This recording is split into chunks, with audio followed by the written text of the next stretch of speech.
O escritor C.S. Lewis, escritor do famosos Crônicas de Nárnia, ele escreveu certa vez algo que é muito importante que nós ouçamos. Ele diz o seguinte: se você está querendo tornar-se um cristão verdadeiro, advirto-lhe que está embarcando em algo que vai exigir todo o seu ser, todo o seu cérebro e tudo mais.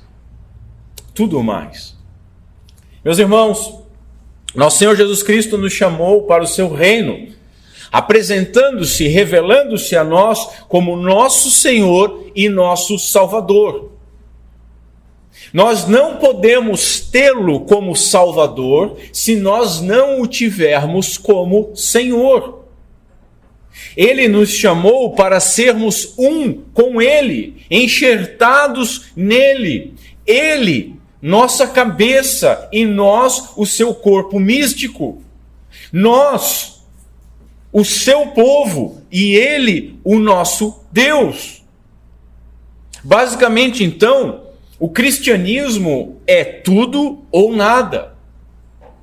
Não é à toa que o Senhor fala que está a ponto de vomitar os mornos. É tudo ou nada. Se Cristo não for tudo para nós, Ele não será nada. É tudo ou nada.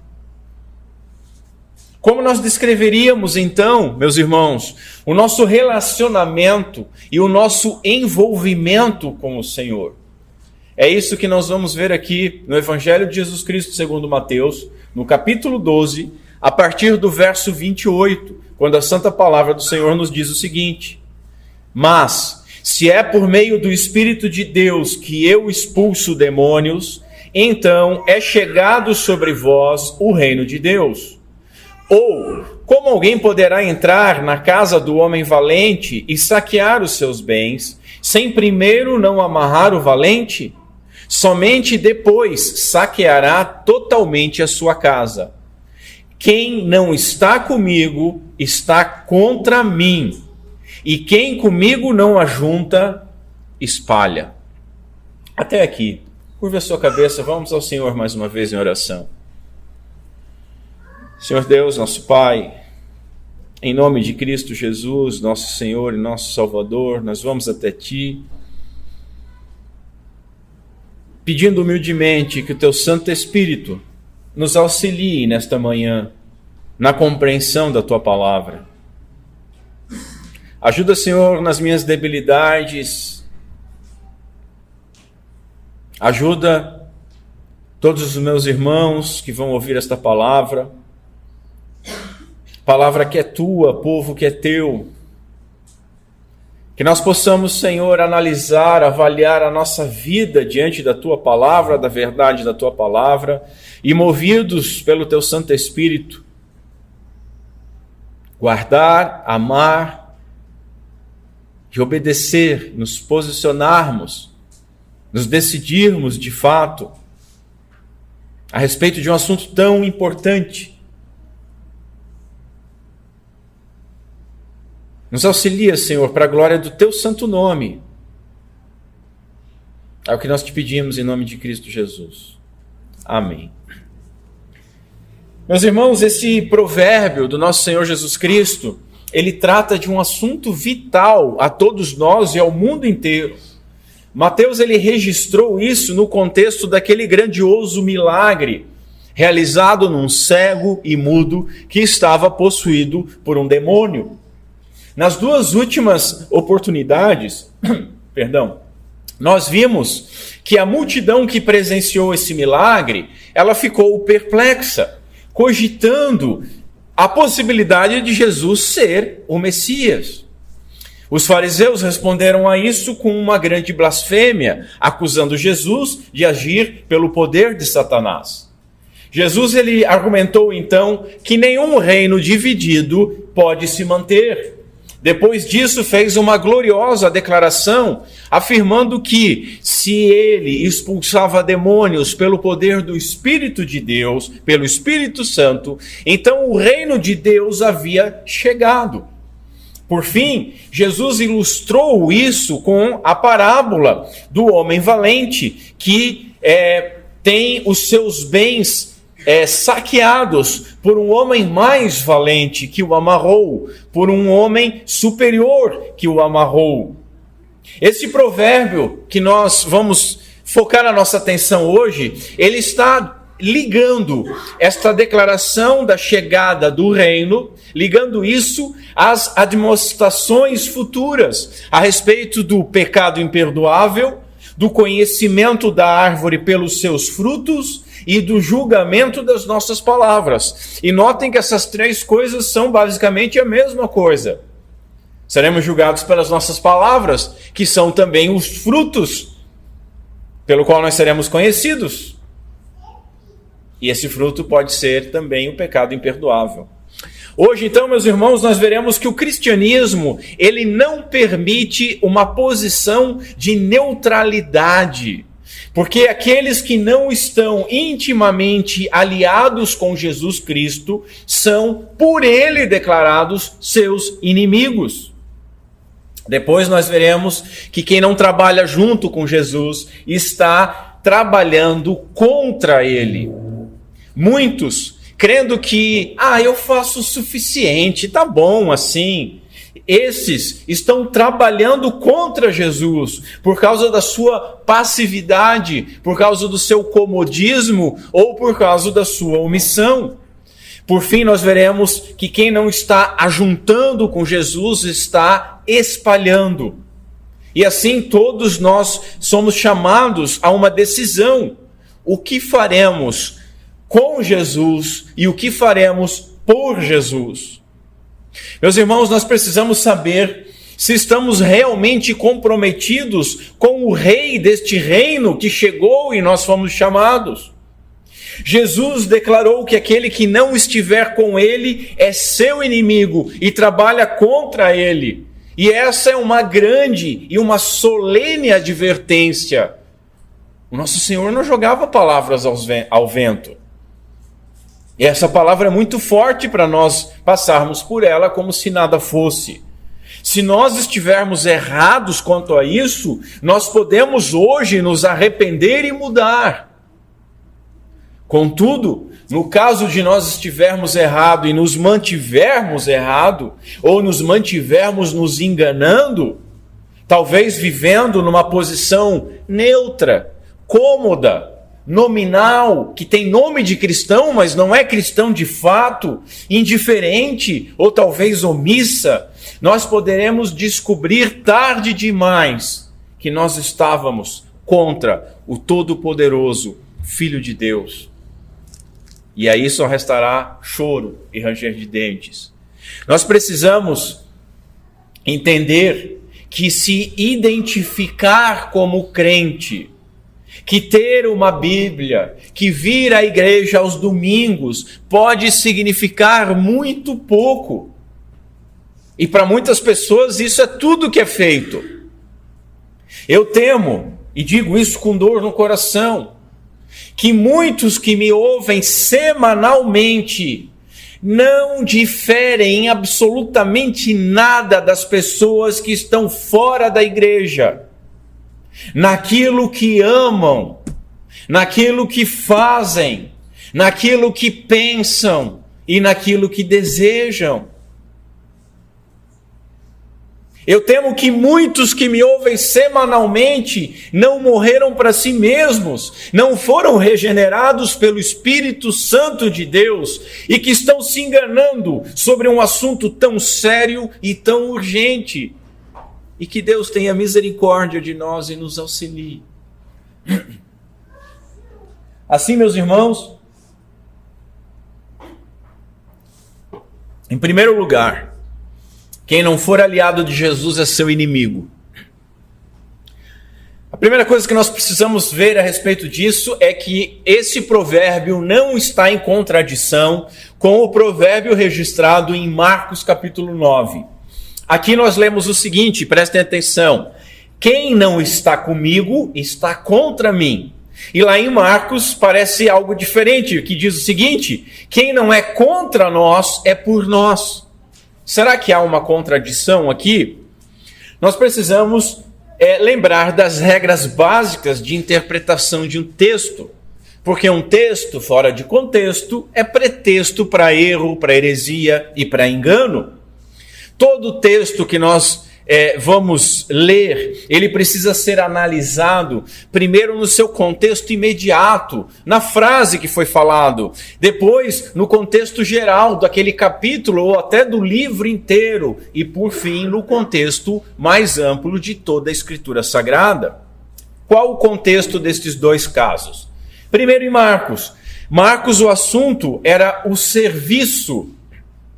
Os discípulos, eles haviam proibido um homem que estava expulsando demônios em nome de Jesus.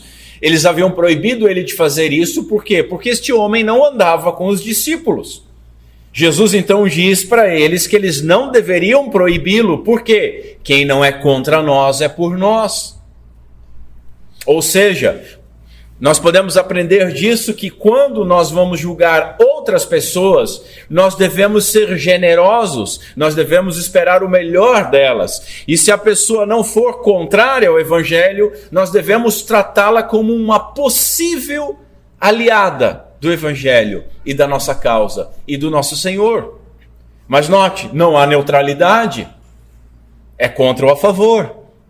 Aqui em Mateus, o assunto não é serviço imediatamente, mas é salvação. Jesus está falando da chegada do reino e está falando da libertação daqueles que estavam aprisionados por Satanás.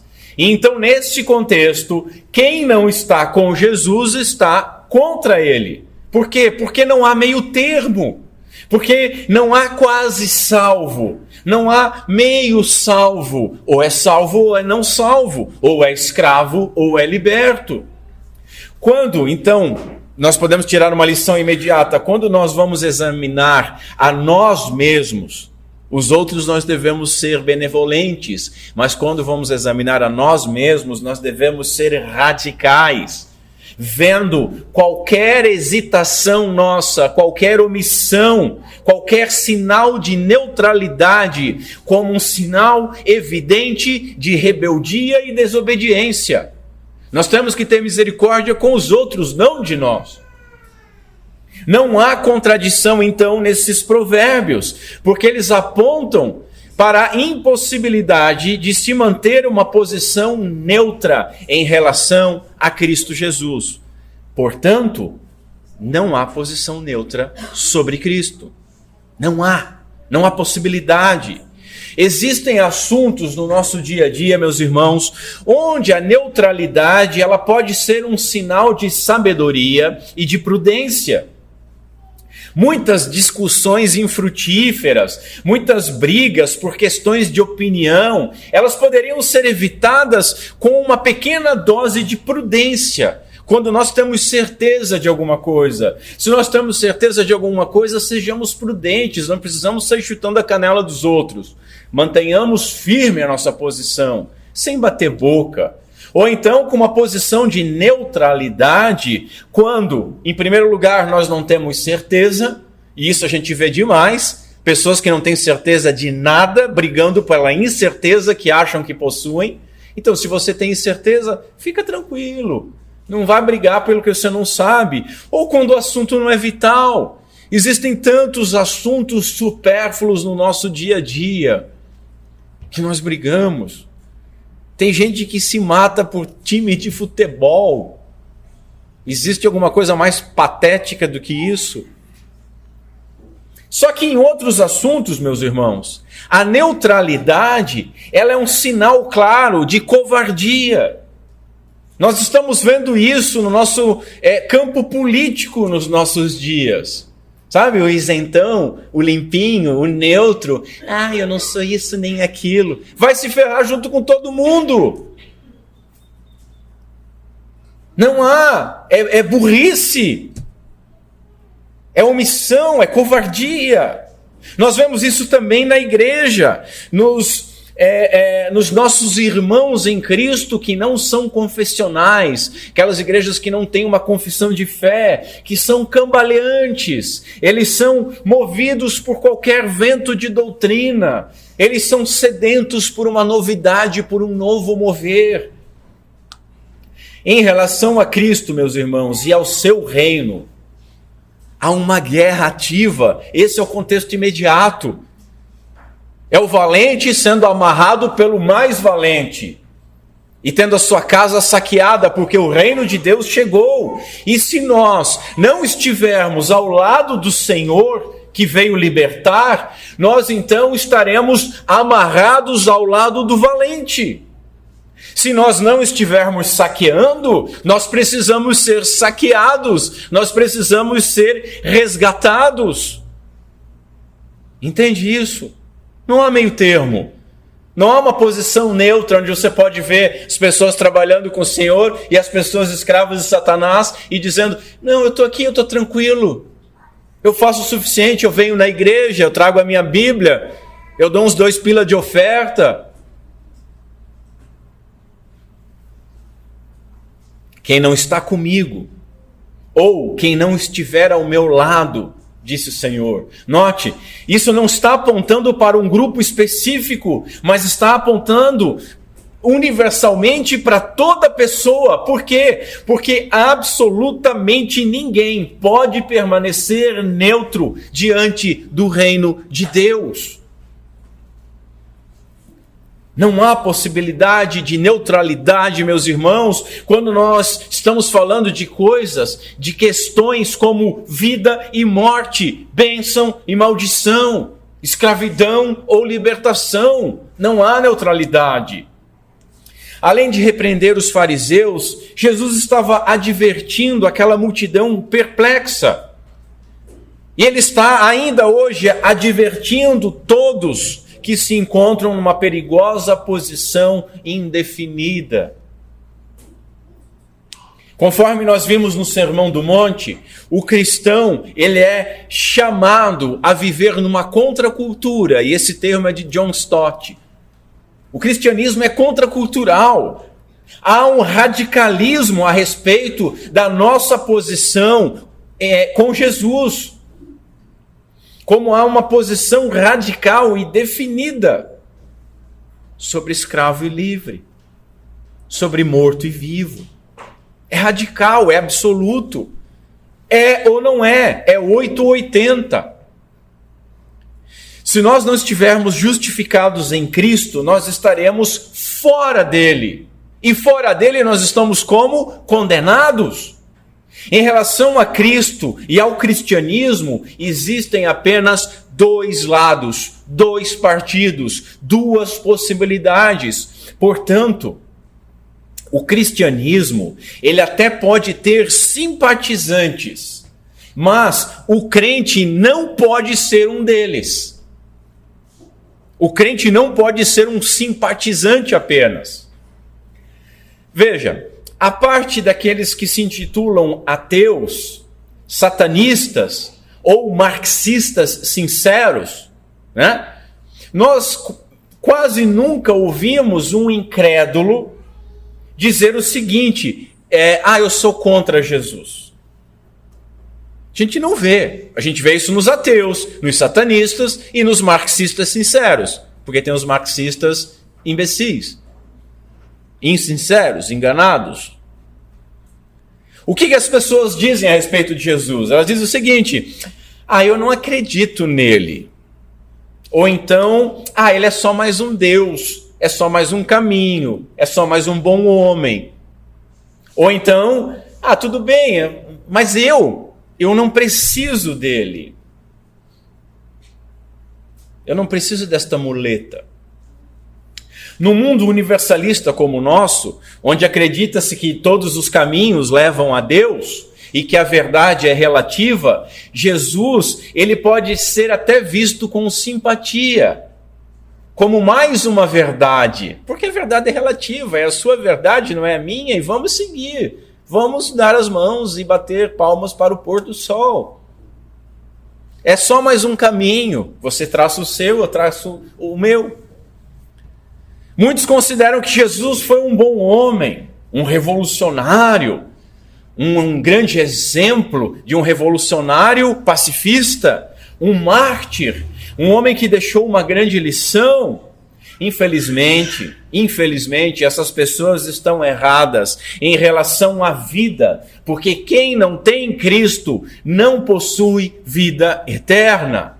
Eles também estão errados em relação ao caminho a Deus, porque ninguém vai ao Pai senão por Cristo. E estão errados também em relação à relatividade da verdade, porque há uma verdade. Notem, o cristianismo ele pode ter simpatizantes, mas ter apenas simpatia pelo caminho, pela verdade, pela vida, é, nas palavras de Jesus, oposição a Cristo. E significa, ao final de tudo, perdição, mentira e morte. Agora, aquele que se diz cristão, ele não pode ter simpatia. Jesus é a porta das ovelhas, e quem de fato não entrar por ele, permanece fora. A porta é estreita. Não é possível que nós passemos com alguma outra coisa além dele. Ele é suficiente e é único. O caminho da nossa peregrinação, ele é estreito, e quem não estiver 100% comprometido com Cristo, não vai conseguir avançar, vai regredir. Cristo é suficiente, e quem não estiver vestido com a sua justiça, como nós estamos vendo na carta de Paulo aos Romanos, será lançado fora. Cristo é a luz, e quem não estiver nele está e permanecerá em trevas. Não há meio termo, não há simpatia suficiente. Foi o próprio Jesus quem definiu que não há neutralidade com relação a ele.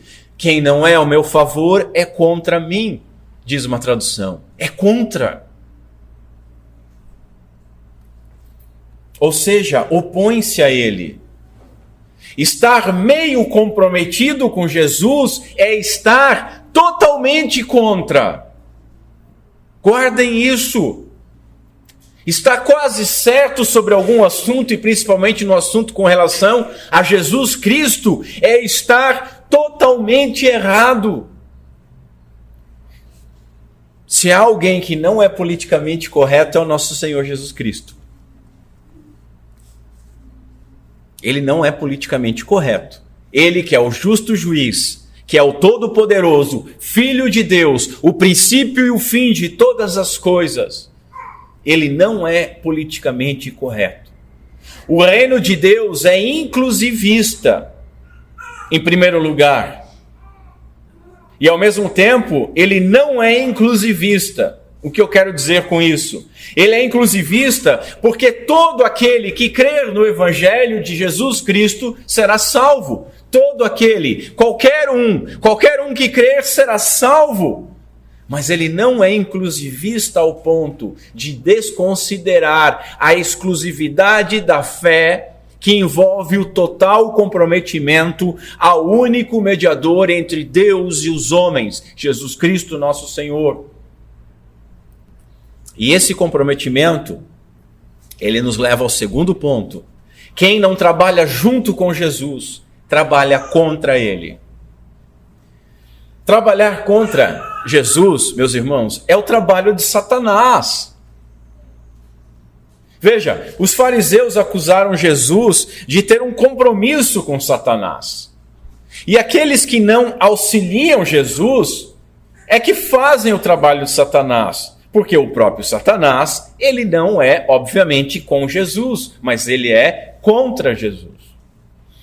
Agora, o que ocorre, e é muito triste, é nós vermos aqueles que foram criados para glorificar a Deus, executando o trabalho do inimigo. Aqueles que foram criados para glorificar a Cristo Jesus, trabalhando com o Satanás contra Jesus. Nós vimos nas últimas exposições que, apesar de amarrado, Satanás ele continua atuando, influenciando tanto os incrédulos quanto os crentes. E é com estes que eu quero falar agora. Ser contra Jesus, meus irmãos, não significa apenas ser hostil a Ele ou hostil ao Evangelho. Muitos crentes, eles olham para o mundo como um pernilongo olha para a luz. Sabe, à noite você acendeu uma luz, lá vem o pernilongozinho, vem, dá uma volta e vai ceguinho para a luz. Ele acha que está livre, mas ele está escravizado por aquilo. Estar com Jesus, meus irmãos, é depender dele como Salvador e é obedecê-lo como Senhor. Como eu falei na introdução, não é um ou outro. É Senhor e Salvador, Salvador e Senhor. Note, a gente leu na liturgia, João escrevendo na sua primeira carta o seguinte: aquele que diz, eu o conheço, e não guarda os seus mandamentos, é mentiroso, e a verdade não está nele. Isso é sério. Satanás, ele apresenta o mundo com cores vibrantes e atraentes, levando os crentes a se moldar ao comportamento, às ideias, aos costumes e às amizades e vaidades mundanas. Ah, todo mundo faz. Não tem problema. As minhas amiguinhas da escola fazem. Ah, não tem problema. Meu colega de trabalho faz. Ah, não tem problema. Meu pai e minha mãe, que são incrédulos, mas eles fazem, então eu faço também. Nós precisamos lembrar que em Cristo nós somos vitoriosos sobre Satanás. E assim, nós podemos desmascarar as suas artimanhas contra nós. Nós não somos mais escravos, somos livres. João continua dizendo, filhinhos, eu vos escrevo porque os vossos pecados são perdoados por amor do seu nome. Os vossos pecados são perdoados. Nós estudamos que a nossa justiça vem de Deus, lá em Romanos capítulo 1. Nós somos justificados em Cristo. Fomos perdoados de tal maneira que não há mais nenhuma condenação para aqueles que estão em Cristo. Nós não somos mais escravos, ao ponto de que João continua dizendo o seguinte: eu vos escrevo porque conheceis aquele que é desde o princípio, porque vencestes o maligno, porque conheceis o Pai, porque sois fortes e a palavra de Deus permanece em vós, e porque vencestes o maligno. O conhecimento de Cristo e do Pai que o enviou é a vida eterna. João falou isso Jesus falou isso, registrado por João, na oração sacerdotal de Cristo. Conhecer a Cristo e o Pai que o enviou. A permanência da palavra de Deus em nós é a nossa garantia de vitória contra Satanás, porque desmascara as artimanhas. Nós podemos dizer não à correnteza do mundo que arrasta ímpios em suas paixões e nas suas cobranças.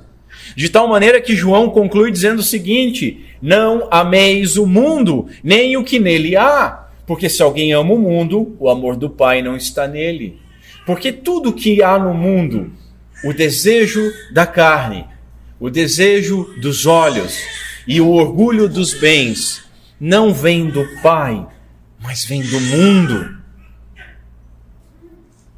O trabalho de Satanás, meus irmãos, o trabalho de Satanás é nos pressionar a cedermos à cobiça e à soberba. E a questão é, diante dessas verdades que João nos coloca, diante da verdade que nós aprendemos em Romanos a respeito de salvação e justificação, e diante da verdade de que aquele que está em Cristo é com Ele, a questão que nos vem é a seguinte: quantos de nós, quantos crentes fazem por si mesmos o trabalho de Satanás? Quantos crentes deixam Cristo de lado e atuam como serviçais de Satanás se opondo a Cristo. Muitos fora da igreja trabalham ativamente contra Jesus. Este verso aqui, ele é uma resposta à acusação blasfema dos fariseus, homens que faziam o quê? Opunham-se contra Jesus e o reino de Deus. Há em nossos dias muitos grupos abertamente contrários a Jesus e ao cristianismo. Volto a me referir a eles. Os ateus que vivem 24 horas por dia para provar que Deus não existe, talvez falem mais de Deus do que muitos crentes. Há também os satanistas, os ocultistas, os pagãos, e há também a religião materialista. E a religião materialista, que está muito em voga no nosso mundo, envolve o socialista e o marxista. Todos esses, eles buscam derrubar o cristianismo de todas as formas possíveis. Apesar de que os materialistas, marxistas socialistas e comunistas, muitos desses, eles se afirmam cristãos, seja por ignorância ou mau caratismo. O que eu quero dizer com isso?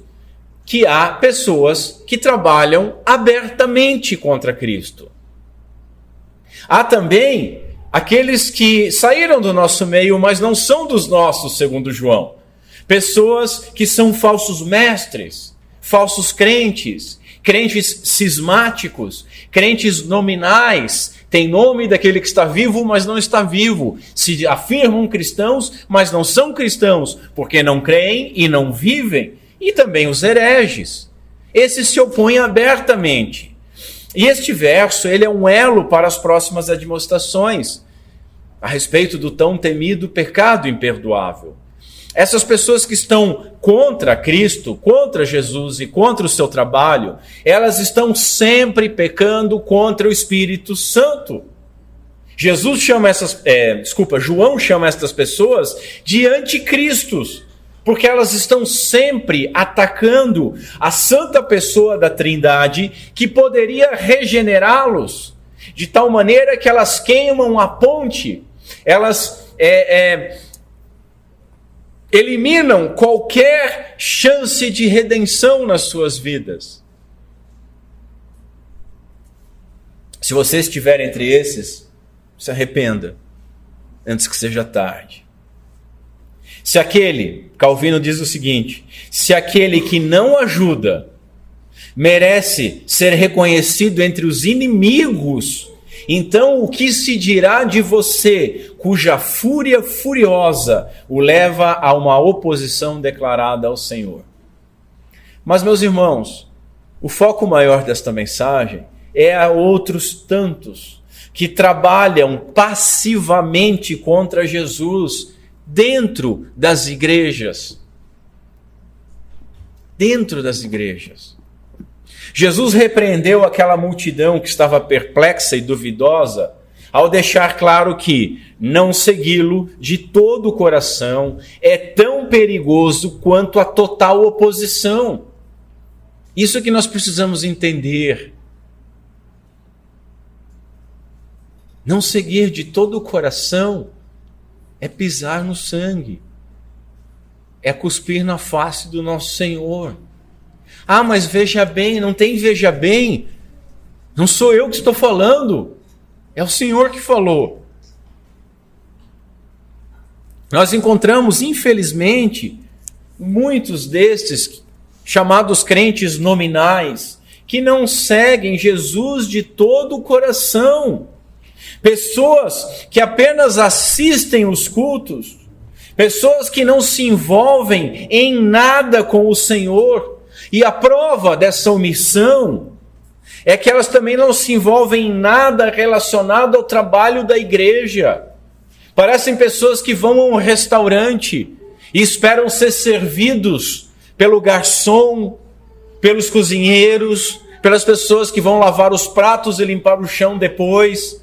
Elas só vão, chegam, querem ser bem servidas. Se não forem bem servidas, procurarão outro restaurante e deixam o valor da comida que comeu e às vezes uma gorjetinha. Quantos desses existem nas nossas igrejas hoje?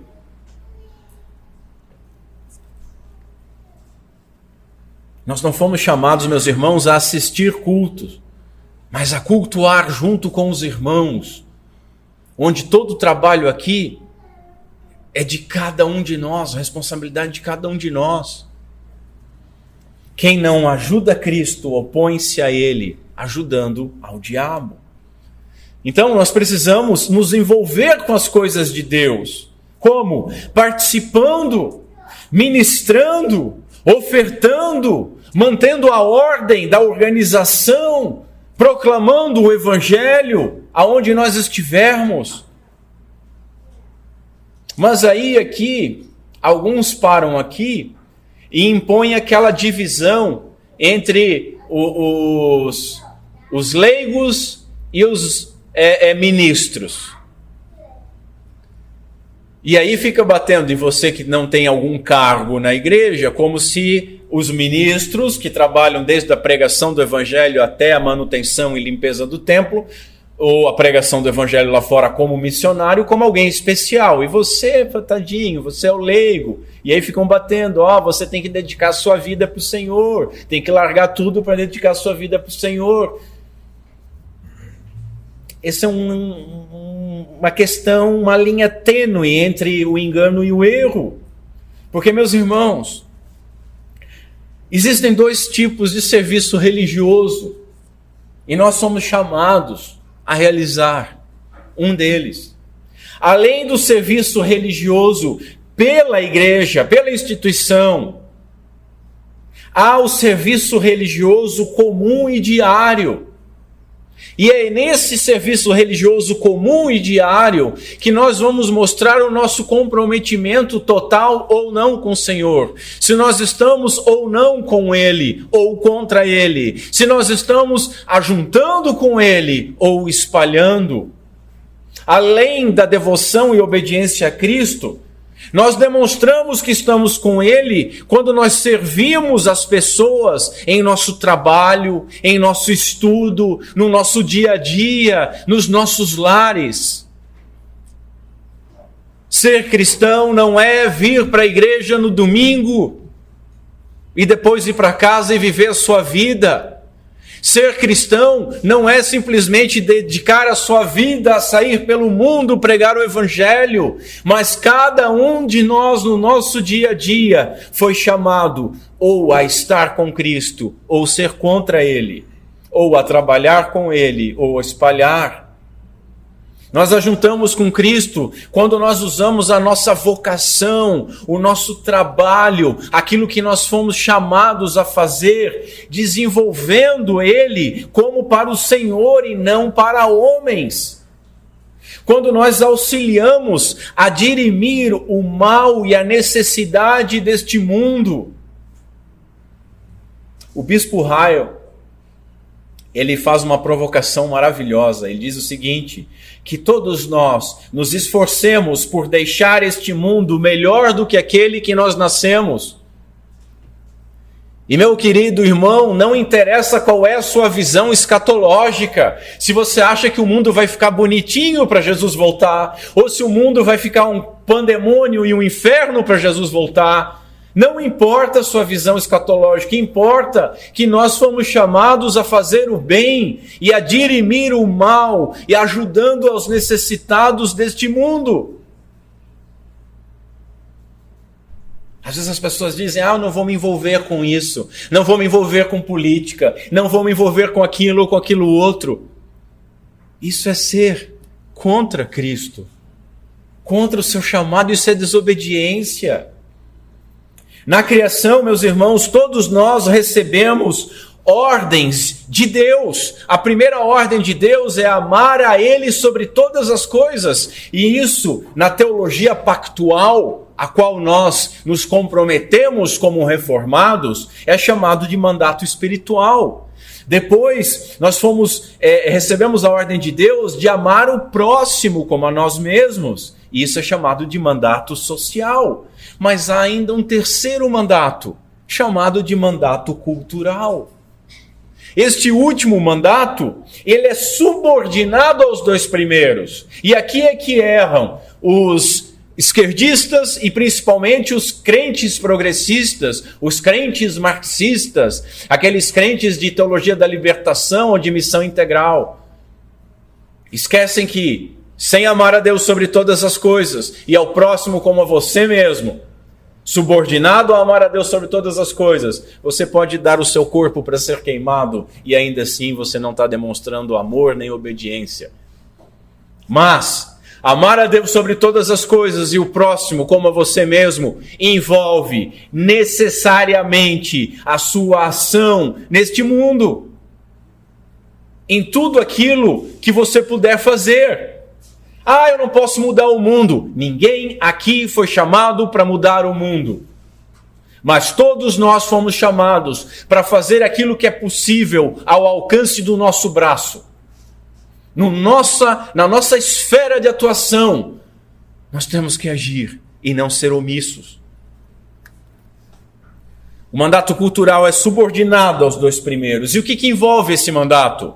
Cultivar a terra, dominar a terra, desenvolver e preservar a terra.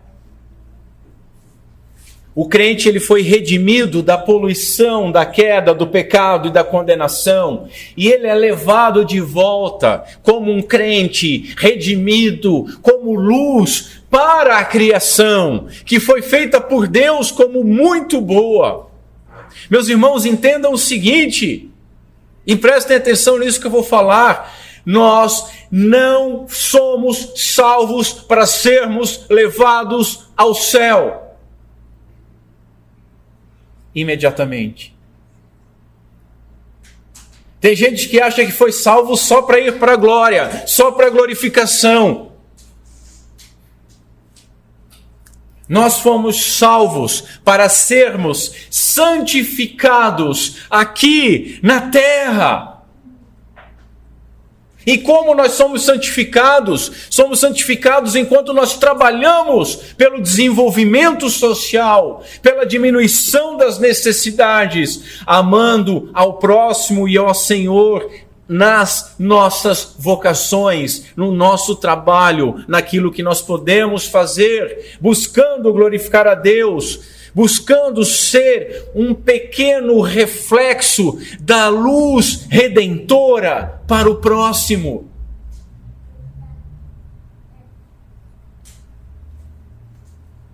Enquanto nós aguardamos o fim último da nossa salvação, que é a glorificação. É o fim último. Se fosse só a glorificação, nós nos converteríamos e o Espírito Santo de Deus tocaria em nós e nós morreríamos e iríamos para a glória. Mas esse não é o projeto de Deus.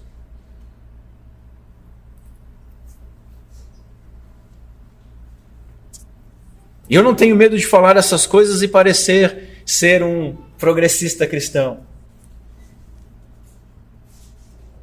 Porque nós, igreja, pela nossa omissão, pela nossa covardia, a gente deixou os progressistas e a esquerda roubar a agenda cristã e fazer isso em nome do diabo, nos envergonhando. Enquanto nós pensamos em prosperar o templo, a nossa casa, os nossos filhos, as nossas férias e o nosso lazer. Que vergonha. Que vergonha. Onde nós estivermos, meus irmãos, onde nós estivermos, ou nós seremos embaixadores do reino de Deus, ou nós seremos adversários deste reino. Não tem terreno neutro, não tem muro, não tem em cima da linha. Onde nós estivermos, ou nós seremos cristãos, no sentido mais peculiar da palavra, conforme usado lá em Antioquia. Cristão significava pequenos cristos. Ou nós seremos pequenos cristos, ou nós seremos anticristos. Não há meio termo. E aí nós devemos nos analisar. Será que nós estamos sendo luz onde nós estamos? Às vezes a pessoa fica machucadinha com o seu trabalho e quer sair daquilo que está fazendo e está reclamando do trabalho. O trabalho muitas vezes que foi uma vocação de Deus para você. Se não é uma vocação, se você se imagina fazendo outra coisa, se capacite e vá fazer outra coisa. Mas aquele trabalho que Deus te deu está colocando comida na sua mesa, comida na mesa dos seus filhos. Está fazendo com que a engrenagem do mundo ande. Então glorifique a Deus por isso. E às vezes a pessoa fica ali tão bitolada naquilo, e às vezes fica tão, mas puxa, eu podia estar na África pregando o Evangelho. Eu acho que eu sou chamado a pregar o Evangelho. E acha que chamado para pregar o Evangelho é botar uma gravata e vir atrás do púlpito pregar o Evangelho. Irmãos, essa posição aqui, entre aspas, bem grandes, é uma posição muito confortável. Difícil é pregar o Evangelho onde nós estamos no dia a dia, onde você está no dia a dia no seu trabalho. E se Deus levantasse todos os homens aqui desta comunidade para ser pastores, quem iria pregar no salão de barbearia? No salão de beleza, na engenharia, nos escritórios, na escola, no comércio, nas fábricas, nas agências de publicidade. Nós devemos nos avaliar e fazer as seguintes perguntas para nós. Será que nós estamos trabalhando ao lado de Cristo? Será que nós estamos promovendo o Evangelho? Será que nós estamos pregando ele sempre e em todo lugar? E veja, pregar o Evangelho sempre, em todo lugar, não significa que amanhã você vai chegar na sua empresa, no chão de fábrica, você vai sentir no coração o momento adequado, vai olhar para um lado e para o outro, vai dizer agora é a hora, puxar um caixote, subir em cima desse caixote, olhar para os seus amigos e colegas de trabalho e dizer, eis que te digo, se não te arrependeres, vai para o inferno. Porque aí, na terça é feriado, na quarta, você vai estar me ligando e dizendo, pastor, eu perdi o meu emprego. O inimigo se levantou. Não foi o inimigo não, irmão. Não foi o inimigo não. Pregar o Evangelho é muito além de você subir num caixote ou num púlpito e ficar proclamando. Será que nós temos promovido? Será que nós temos auxiliado na manutenção da igreja? Tem pessoas tão preocupadas com a comunidade, tem pessoas que não sabem absolutamente nada da comunidade. Tem pessoas que acham que o papel higiênico brota no banheiro, que existem algumas bactérias no chão que consomem toda a sujeira que muitos de vocês mesmos deixam, que acham que os copinhos são biodegradáveis e de uma semana para outra eles somem, e a sujeira que vem do seu pé some, e a descarga que é mal puxada some, e o dinheiro brota, e a energia elétrica vem por oração. Tem gente que não sabe nada do que está acontecendo. Nada, não se envolve com nada. Não ajuda em nada, não fala só em dinheiro. Precisa de alguém. Será que nós estamos também sustentando a obra? Será que nós estamos promovendo o reino de Deus, não apenas com palavras de pregação, mas, irmãos, com a nossa atitude? Eu já testemunhei isso deste púlpito. Fui um dos crentes mais chatos que eu já conheci. E um dos mais hipócritas que eu espero conhecer. Falando e falando e falando do Evangelho e condenando todo mundo no ambiente de trabalho, tendo uma vida totalmente errada, sendo um testemunho vulgar, hipócrita do Evangelho. Será que nós temos nos comprometido em ajudar o próximo com as boas obras, para que o mundo veja essas boas obras e glorifique o nosso Pai que está nos céus? É o Senhor que fala isso. Será que nós estamos fazendo o bem neste mundo? Pergunta o Bispo Ryle. Porque se nós não estivermos fazendo o bem, estamos fazendo o mal. Conforme diz Sproul também, todo aquele que não for ativamente a favor de Cristo, é contra Cristo. O reino de Deus, meus irmãos, ele deve avançar sobre todas as áreas. Todas as áreas. Nas escolas, nos consultórios, nos salões, na política, no campo, no mercado, no chão de fábrica, nas ações sociais. Não só de pão vive o homem, contudo o homem vive também de pão. E sempre que nós ajudarmos a necessidade de alguém, sempre que nós retirarmos alguém de um jugo opressor e aliviarmos a aflição de alguém, nós estaremos promovendo o reino de Deus. O puritano Matthew Henry escreveu o seguinte: aqueles que não parecerem e agirem como seguidores do reino de Cristo serão considerados e tratados como obstáculo a ele. Continua: se nós não juntamos com Cristo, espalhamos. Não basta não fazer o mal, nós devemos fazer o bem. Isso nos leva ao terceiro e último ponto: quem não está juntando com Jesus está espalhando. Há uma colheita sendo ajuntada, meus irmãos. Será que nós estamos colhendo ou espalhando? O provérbio que Jesus falou, ele pode ser uma referência a uma colheita.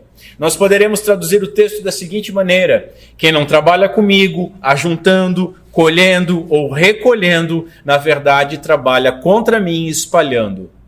Jesus, nesta parábola, é aquele que colhe. E aquele que colhe, a colheita, é uma ilustração comum do Antigo Testamento relacionada a Deus. Cristo é o Filho de Deus. Nós devemos então compartilhar do sentimento do nosso Senhor Jesus Cristo, que disse aos discípulos: a colheita é grande, mas os trabalhadores são poucos. Reafirmo, isso não está falando só sobre todo mundo ser pastor. Nós precisamos colher em lugares onde o pastor às vezes não pode nem ir. Nós devemos confiar e obedecer o Senhor.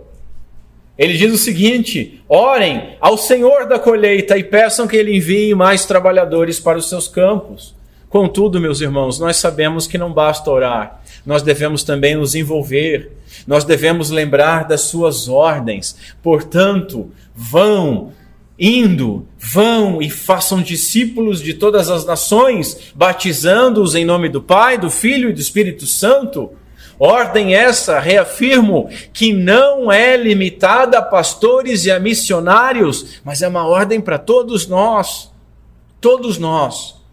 Vamos pelas estradas, vamos pelos corredores das nossas escolas, no nosso trabalho, nas nossas casas, e façamos discípulos, ensinando a obedecerem a todas as ordens que Cristo nos deu, lembrando da sua promessa: e eis que estou sempre com vocês até o fim dos tempos. Eis que estou com vocês até o fim dos tempos está condicionado a nós fazermos discípulos em obediência. Meus irmãos, para nós estarmos espalhando, nós não precisamos estar blasfemando como os fariseus. Basta nós sermos inúteis pela nossa omissão. Precisamos pregar a verdade e viver a verdade sem negociar a verdade. E essa é uma mensagem que vai ajuntar o trigo e vai acabar espalhando o joio. Jesus dividiu as pessoas, e Ele dividiu as pessoas porque Ele é o único caminho, Ele é o único mediador e exige total e sincera devoção e comprometimento. E isso precisa ser crido, precisa ser praticado e precisa ser ensinado. Reafirmo, Jesus foi politicamente incorreto. Dizer que quem não o segue é seu inimigo é ser politicamente incorreto, mas é a verdade. E nós precisamos afirmar que o Evangelho é o poder de Deus para a salvação de todo aquele que nele crê. Mas nós não podemos esconder das pessoas por que elas precisam do Evangelho. Porque do céu se manifesta a ira de Deus sobre toda a impiedade e injustiça do homem. Nós não podemos açucarar o Evangelho, omitir o Evangelho, tentar ser mais santos que Cristo e tentar juntar as pessoas por qualquer outra razão. Mensagens açucaradas têm reunido multidões em lugares chamados de igreja. Mas, meus irmãos, essa não é a colheita de Cristo. Jesus veio resolver o problema do pecado. E se nós omitirmos isso, nós vamos estar desfigurando o Evangelho. Se nós não ajuntarmos desta forma, nós estaremos espalhando, ou seja, trabalhando contra. Mas há um rebanho a ser ajuntado. Será que nós estamos reunindo ou dispersando este rebanho? Porque esse provérbio pode ser também uma referência à reunião de um rebanho ou de um exército. Nós então estaremos ajuntando quando nós estivermos vendo as multidões como Jesus viu, com compaixão, porque elas estão confusas e desamparadas como ovelhas sem pastor. Sem Cristo, meus irmãos, as pessoas estão totalmente perdidas e perdidas em todos os sentidos. Nós vemos as pessoas hoje buscando um grande amor, trabalhando e buscando incansavelmente o sucesso, o dinheiro, o prazer, a liberdade, a alegria, etc, etc. Mas nós vemos essa busca trazendo frustração. As pessoas ficam frustradas tanto quando não alcançam, o que é normal, você coloca um objetivo na sua vida, errado, mas é um objetivo, se você não alcança, você fica frustrado. Mas, para provar a tese que o cristianismo é o único caminho, nós vemos essas pessoas, quando alcançam o seu objetivo, também frustradas, também decepcionadas, também entristecidas. Meu amigo, você pode ter tudo, mas se você não tiver Cristo, você não tem nada. Jesus, quando ele encontrou um jovem rico, muito rico, com grandes somas de dinheiro, e não era um jovem imoral, era um jovem que obedecia a lei, com uma vida moral elevada, Jesus disse para ele o seguinte: ainda te falta uma coisa, vem e me segue. E aquele que não segue a Cristo pode ter tudo que esse mundo pode oferecer, mas vai estar e ser frustrado até o dia que receber a sua condenação. Nós precisamos, meus irmãos, reunir as ovelhas perdidas. O reino chegou, a porta do aprisco está aberta e o julgamento virá. As ovelhas serão ajuntadas e os bodes ficarão fora, porque a mensagem não é politicamente correta. É uma mensagem de comprometimento total com um único caminho. E afirmar essas coisas machuca o orgulho do homem. Mas a Bíblia nos diz que a tristeza, segundo Deus, é para a salvação. Mas quantos, em nome do cristianismo, têm mais dispersado do que ajuntado? Mas, meus irmãos, a verdade é que nós nunca agradaremos todos os homens. E essa nem é a nossa obrigação. Nós não fomos ordenados a agradar a todos os homens. Alguns já saíram aqui dessa igreja dizendo que os meus discursos são muito duros. Outros saíram também dessa igreja dizendo que eu piso em ovos e eu acabo prevaricando em relação à palavra de Deus e aplicação. A gente não vai agradar todo mundo, mas as pessoas, elas precisam ser reunidas e ajuntadas ao redor de Cristo Jesus, não serem ajuntadas ao redor do nosso nome, do nosso carisma, da nossa capacidade. Nós devemos ajuntá-las ao redor de Cristo. Spurgeon, ele disse o seguinte: Jesus é o único centro possível de unidade humana, e seja qual for o ensino que não una os homens a ele, vai dispersar pelo egoísmo, o orgulho, o ódio e 1000 outras forças desagregadoras. Meus irmãos, então chegamos ao ponto de decisão. O que faremos de Jesus, chamado Cristo? Todos nós temos sido expostos sistematicamente ao Evangelho do nosso Senhor Jesus Cristo. E tal conhecimento traz sobre cada um de nós responsabilidade. Pôncio Pilatos é um grande símbolo de alguém que teve conhecimento de Jesus, que não tinha absolutamente nada contra o nosso Senhor, mas tentou ser isento para agradar uma maioria. E ele perguntou para essa maioria: e o que farei com Jesus, chamado Cristo? Irmãos, ele fez muito mais do que soltar um culpado, Barrabás. A aparente neutralidade de Pilatos o fez condenar um inocente, sabendo que era inocente, tornando-o culpado da maior injustiça da história. Pilatos não estava com Cristo, mas e nós? Nós estamos com Cristo? O que faremos com Jesus, chamado Cristo? É uma pergunta que cada um de nós precisa responder sinceramente. E para isso eu quero listar algumas aplicações. Primeiro, quem não está comigo está contra mim. Quem falou isso foi Jesus, falando sobre ele. Não é sobre quem concorda ou não conosco, quem acredita ou não nas mesmas doutrinas que nós, quem congrega ou não conosco. Os discípulos de Cristo não precisam tomar posições com respeito aos homens. É os homens que precisam tomar uma posição a respeito de Jesus, escreveu um pastor. Nós precisamos ser rigorosos em julgar a nós mesmos, respondendo: eu estou com Jesus Cristo. Porque dessa resposta depende a nossa vida. Segundo lugar, nós precisamos tomar uma decisão radical, porque Jesus Cristo é radical. A neutralidade num assunto que diz respeito à vida e à morte condenará tanto os indecisos e os neutros, quanto os inimigos declarados de Cristo.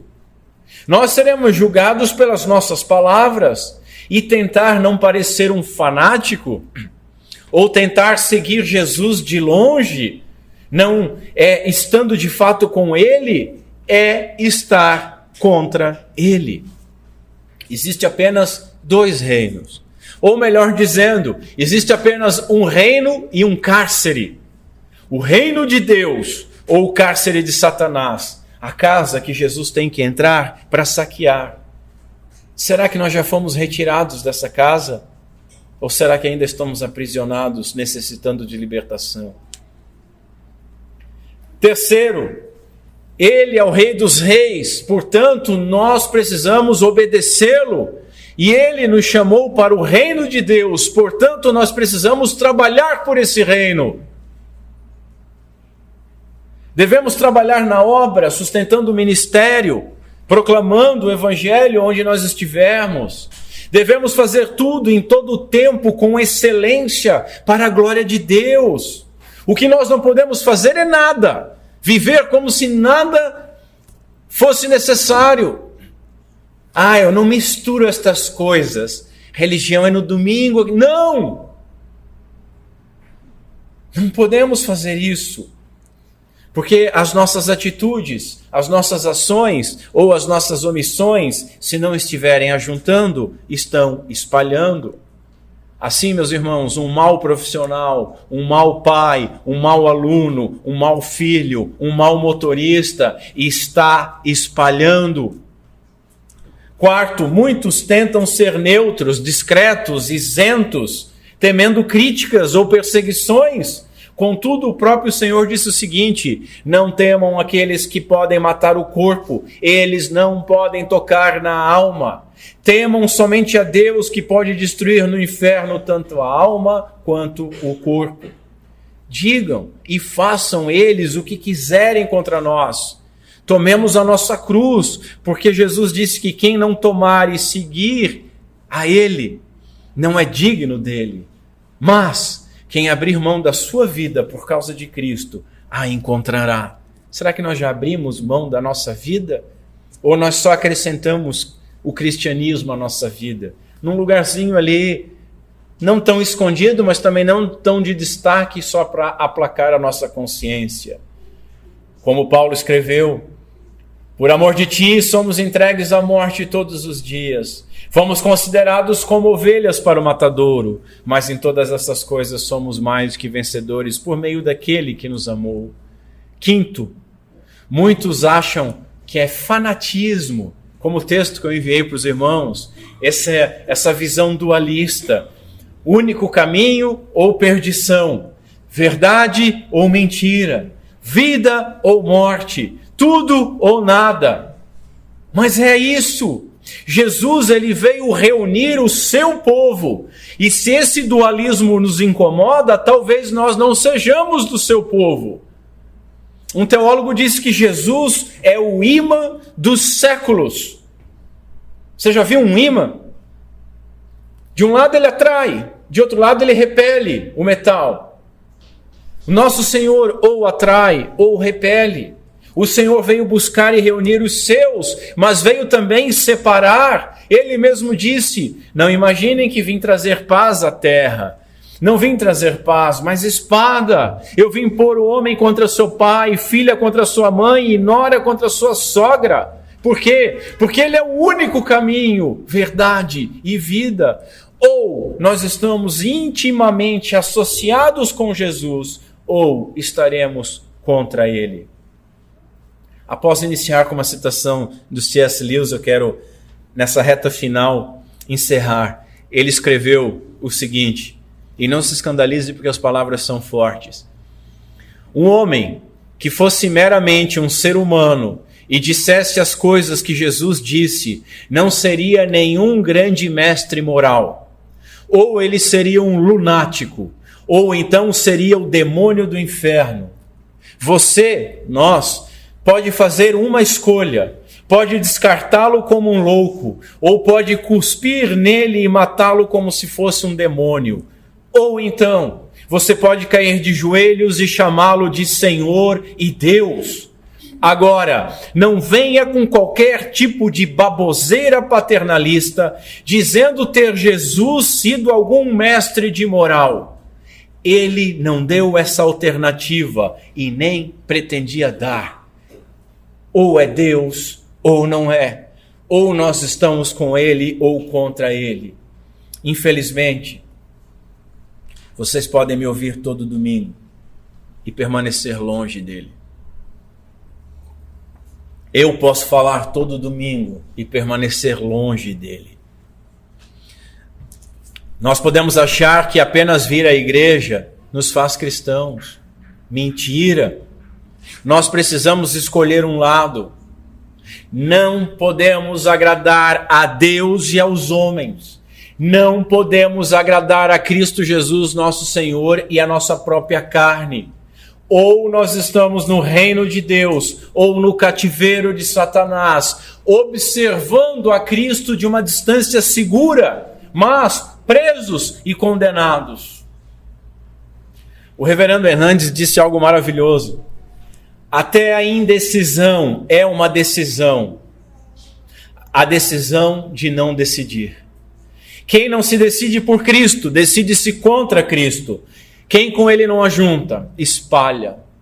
Meus irmãos, independente daquilo que nós dizemos, ou daquilo que nós acreditamos ser o suficiente, a nossa vida prática, ela pode comprovar que nós estamos contra Cristo. Nós podemos dizer coisas muito lindas em oração e para as pessoas, mas a nossa vida pode estar negando isso. Aqueles que tentam viver um cristianismo distante, informal, nominal, sem envolvimento, já escolheram um lado, estão contra Jesus. Deus nos chamou para uma vida de comprometimento e serviço, vivida em Cristo, vivida para Cristo e vivida na dependência de Cristo. Não somente no culto, não somente na manutenção da igreja, mas em cada ocupação. Nós devemos desenvolver a vocação que foi concedida por Deus, demonstrando que nós estamos unidos inseparavelmente de Cristo. Portanto, nas obras de assistência e generosidade, nos escritórios, nas fábricas, nas escolas, nas universidades, no carro, nos lares, até mesmo no nosso lazer, quando nós estamos sozinhos, nós devemos viver para Cristo, com Cristo e trabalhar com Ele, ajuntando. O nosso mau testemunho, ele espalha, seja pela hipocrisia, seja pela omissão. A fé cristã, ela nos define totalmente e não apenas nominalmente. Dito diferente, ou nós somos verdadeiros cristãos, ou nós somos apenas propaganda enganosa, hipócritas. Qual será a nossa resposta? Aquele que nós chamamos de Senhor. Qual será a nossa resposta? Aquele que nos amou primeiro e nos amou até a morte e morte de cruz. Qual será a nossa resposta? Aquele que ressuscitou com todo o poder e toda a glória. Que o Espírito Santo nos conceda sabedoria, humildade e arrependimento. Que Ele conceda a nós disposição para morrermos para nós e vivermos para Ele, para utilizarmos toda a nossa vida e todos os nossos recursos para a glória dEle. Que nós possamos dizer como salmista: quem mais tenho eu no céu senão a Ti? Eu te desejo mais do que qualquer coisa na terra. Que nós possamos orar como Spurgeon, que orou o seguinte: Senhor, que eu nunca hesite, que seja contigo e ajunte contigo. Que nós possamos estar debaixo da bênção que Paulo escreveu, encerrando Efésios. A graça seja com todos os que amam o nosso Senhor Jesus Cristo em sinceridade. Amém. E que Deus Pai seja misericordioso conosco. Em nome de Cristo Jesus, nosso Senhor. Amém. Vamos ficar em pé. Curva a sua cabeça.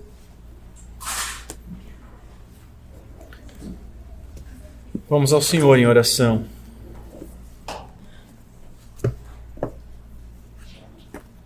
Senhor Deus, nosso Pai, tem compaixão de nós.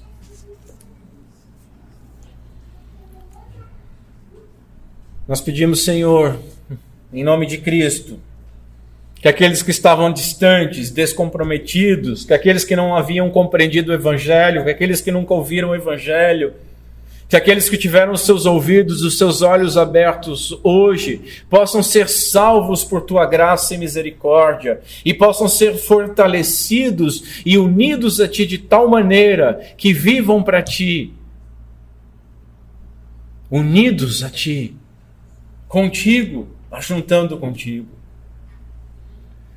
Mas pedimos também, Senhor, por toda a igreja, por todos aqueles que já são cristãos. Não permita, Senhor, que nós vivamos uma vida distante, omissa, independente. Não permita que nós nos acostumemos com o sagrado. Não permita que nós nos omitamos de, em todo lugar, viver uma vida digna daquele que está unido a Ti, que está contigo. Que nós não Te neguemos, Senhor, com as nossas palavras, nem com as nossas ações, nem com as nossas omissões, nem com os nossos desejos, nem com os nossos pensamentos. Que tudo aquilo que nós fizermos, seja na manutenção da igreja, seja na proclamação do Evangelho, seja na adoração, e seja nas nossas atividades, da nossa vocação, do nosso dia a dia nos lares, que tudo seja feito com excelência para a glória do Teu santo nome, para que os homens vejam e glorifiquem o Teu nome, Senhor. Pai, nos ajuda, tem compaixão de nós, cura, Senhor, e modifica os corações daqueles que foram machucados por essa mensagem. E ajuda o coração daqueles dos quais eu me incluo, que estão cansados de viver um cristianismo medíocre. Ajuda-nos, mortifica a nossa carne, nos auxilia. É o que nós Te pedimos, para a honra e glória do nome de Cristo Jesus, Teu Filho, nosso Senhor. aquele que nós desejamos estar unidos e trabalhar junto com Ele. Amém.